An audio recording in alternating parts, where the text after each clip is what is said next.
Ça se forme de manière très aléatoire. À marée haute, la marée, imagine la pression d'eau qui est mise sur le sable, c'est de par cette pression que l'argile à l'intérieur va se dilater. Ça forme une poche d'eau. Elle est sous vos pieds, il n'y a aucun guide qui peut savoir où est-ce qu'elle se situe, si elle est grande là, petite là, c'est des petits. Moyenne, je ne sais pas. Quand vous tapez sur le sol,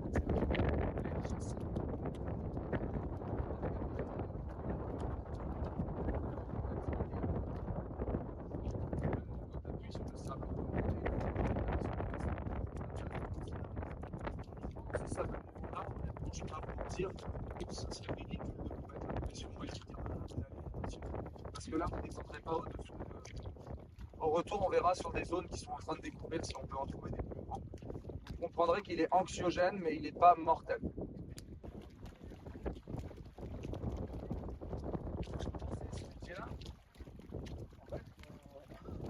C'est tourner les jambes autour d'eux. J'ai arrêté un peu cette façon de faire. Pas de bras. Pour sortir, il n'y a qu'une technique, c'est facile. Vous commencez par charger la tangue. Poussez le sable très fort. Je le rends dur. En émettant la pression sur la jambe gauche, là regarde, je pousse. L'eau est chassée. Du coup, ton sable est dur. C'est le secret. Ça permet d'arrêter de descendre tout de suite, instantanément. À gauche, t'arrêtes. À droite, tu pales. En fait, pourquoi je pale? Parce qu'en activant la tangue, la molécule d'eau sort l'argile. Et quand l'argile sort de la matière, ça permet d'aller à la liquéfaction. Vous avez. Souvent, les gens veulent sortir comme ça. Voilà, c'est le début de la fin. Là, ils vont percer. Là, voilà. Les bras, toujours pas. On vous demande d'aller plutôt mettre votre jambe à plat. Et jamais faire des trucs un peu comme ça. Sinon, encore une fois, tu vas bouger le haut du corps et tout va redescendre. On te demande pour sortir la deuxième de plaquer le sable et de répéter ce que tu faisais tout à l'heure en phase 1. Tu pousses le sable, l'eau est chassée, la zone sous ton tibia est dure et tu vas charger. Et avec l'autre jambe, tu vas à la liquéfaction.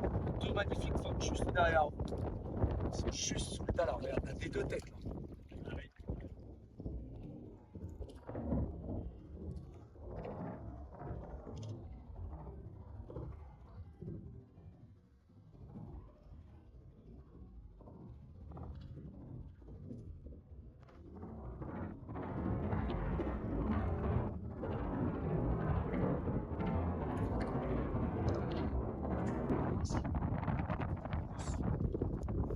Et tu bouges plus. Après, tu l'actives, tu pales et tu poses une jambe à côté.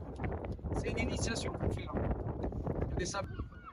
Le Mont Saint-Michel fait 960. Alors, comme vous l'avez vu, il y a des vestiges, fortifications, il reste une tour en bas. Ce qui l'a le plus impacté et marqué, c'est la guerre de 100 ans. Alors là, vous êtes au XIVe siècle, la capitale de Nord.